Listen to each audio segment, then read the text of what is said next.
Drake Bell was once one of Nickelodeon's Golden Boys. As one half of the iconic duo on Drake and Josh, he became a household name. A charismatic heartthrob with a guitar and a knack for comedy. But years after the show ended, the headlines surrounding him drastically changed. Accusations, legal trouble, a shocking guilty plea, and then, just as suddenly, an appearance on Josh Peck's podcast where it seemed like everything was forgiven. How did Drake Bell go from being canceled to quietly making a comeback? This is the story of how Drake Bell escaped allegations. Drake's Bell rise started in the late 1990s with an appearance on shows like The Amanda Show, but it wasn't until 2004 that he became a teen icon. Drake and Josh was a massive hit.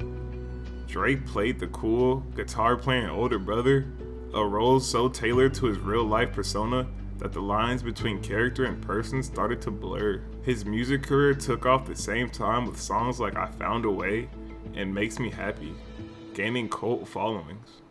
For a while, it seemed like Drake Bell could do no wrong. Hello, let's go.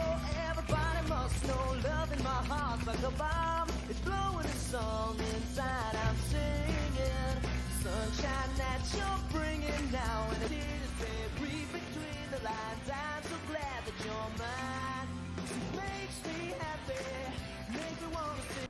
But while his career flourished, behind the scenes, things weren't as picture perfect. I noticed a huge shift regarding his treatment and attitude towards me. When I was younger, he was sweet and actually wanted to talk to me about my life. But at 15, he started sending me messages about how, quote, hot I was.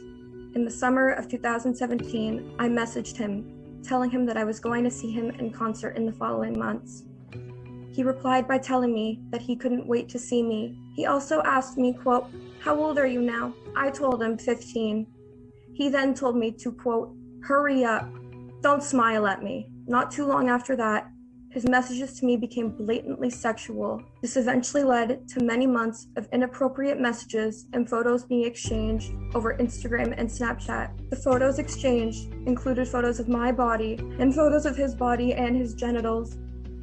After Drake and Josh ended in 2007, Drake's mainstream relevance slowly faded. He continued to make music and act in small roles, but the world was changing. Social media was rising, and Drake, now an adult, didn't transition smoothly. He filed for bankruptcy in 2014, then reports of erratic behavior started surfacing. But the real turning point, 2021, when Drake Bell was arrested in Ohio. He was charged with crimes against a minor, a girl who claimed that Bell had engaged in inappropriate conduct with her when she was just 15. The internet, according to prosecutors, Drake had developed an online relationship with the victim years earlier. Messages had allegedly been exchanged. The victim later claimed that inappropriate behavior occurred during a concert in Cleveland. My aunt took me to the Odeon Concert Club to watch him perform. That night, the defendant took me backstage to be alone with him. He started kissing me, and the night ended in him having me perform oral sex on him twice. I idolized and looked up to him, and he took that and broke it in the most sickening way possible. He is the epitome of evil. I deserved better than to be used for his sick desires and for my suffering to be used for his amusement. Jared Drake Bell is a pedophile, and that is his legacy. Your Honor, I just want to say today that I accept this plea because my conduct was wrong. Drake was charged with an attempting endangering of children, harmful to juveniles, in June 2021, and he pled guilty to both charges. During his sentencing, Bell's tone was remorseful. He denied many of the details, but admitted responsibility for some. He received 2 years probation and 200 hours of community service. No jail time. And that's where things started to get strange.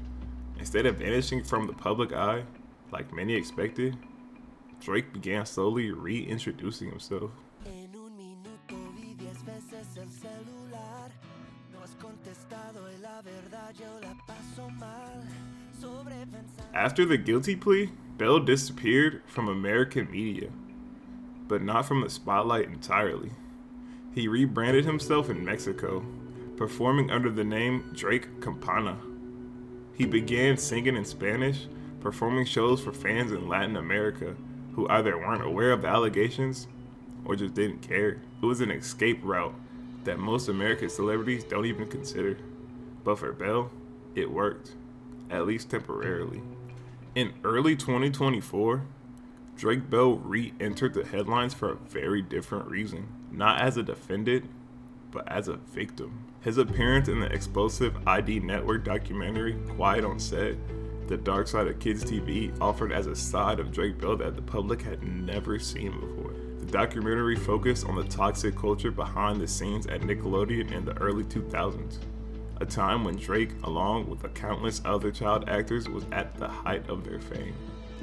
In a moment that shocked even his harshest critics, Bell revealed for the first time that he had been sexually abused by Brian Peck, a Nickelodeon dialogue coach who had worked with Bell during his early years of acting. To hear that Brian Peck was a sexual predator, it made me wonder immediately about who was being hurt. Who it is, when it happened, where it happened, I have no idea. It wasn't dealing with anybody on the shows or anything, right? It was a child actor. On one of our shows. Yes. It was a raw, emotional moment, and it changed everything. Public perception began to shift. The man who had once been accused of grooming was now revealed to be a victim of grooming himself. I feel like you're the best I've ever seen you, and I'm just extremely excited about, what you have next and all the great things you're doing. And I think there was and you talked about it in the doc, I would love to know if there was an aha moment kind of thing. Because, you talk about in the doc, you went through this trial and you had a little boy and sort of all these life events. And I think did you go somewhere to kind of work on some of this? Yeah, I went to rehab in Nashville. What drove you to that I went to Cumberland moment? Heights. Honestly, I think it was just exhaustion, and just being at just nowhere else to turn, just feeling like a rat in a cage, just feeling like I couldn't do it anymore. It was just so. Because you were going through it publicly. Oh, everything was public, man. I mean, it's just crazy, and. About a year later, after the Quiet on Set documentary, Drake Bell appeared on Good Guys, Josh Peck's podcast. Now, the dynamic has shifted. Josh was no longer sitting across from a man in controversy. He was sitting across from a man who had shared his trauma with the world. Their conversation was surprisingly open. They talked about the documentary, their time on Drake and Josh, and the pain of being manipulated by powerful adults behind the scenes. Sudden, oh my God, that's what this feels like. Yeah. It's gonna be all right. You made the best decision you could have possibly made. It's gonna be cool. And so then, through that, it became, I don't know if you've ever gone to a place where you're it's militaristic, you're stuck, you're following the rules, you're in there day in, day out, 30, however long, 30, 60, whatever it is, and it starts as a battle, and you're just F the staff, F the authority, F this, do what you got to do to get out of here. And then stuff starts clicking, starts making sense. You start vibing with some of the guys. You start hearing their stories. You start going, wow, I'm not alone in this. Because that's the number one thing is you're you don't. At one point, Josh praised Drake's courage for coming forward. The conversation still touched on Bell's legal issues, but the tone was different. There was no grilling, no judgment, just an old friend trying to understand. Their internet's response was surprisingly supportive. Many fans who had previously turned their backs on Bell were now sympathetic, believing that his past trauma had played a role in later mistakes. But critics argued that the podcast still didn't go far enough, that too many questions were left unanswered, and that the timing of Bell's redemption arc felt convenient. So how did Drake Bell escape cancellation? With the new context of Quiet on Set, the answer gets even weirder. 1, he was a victim too. Public forgiveness is often tied to empathy. Once Bell's own abuse was revealed, many began to see his actions not as excusable, but as understandable in a broader tragic context. Number 2, the charges weren't violent or graphic. This matters. His crimes, while serious, didn't carry the same impact as others.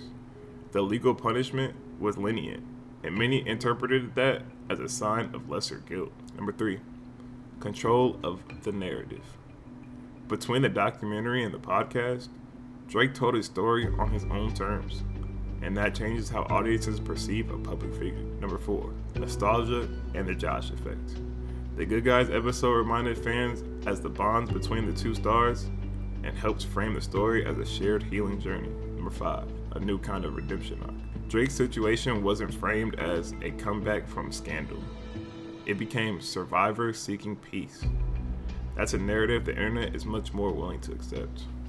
Drake Bell's life is now a paradox. He's been a teen idol, a criminal defendant, and a childhood abuse survivor, all in the span of 2 decades. His story is both tragic and frustrating, empathetic and enraging, confusing and human. The internet might never fully decide how to feel about him, but one thing is certain, his story is no longer just about scandal. It's about survival. Thanks for watching the video. If you guys liked it, leave a like, comment, subscribe. Let me know what you guys think. If you like videos like this one, you should check out my other video on the Amanda Bynes show. It's pretty good one. But see you guys next one.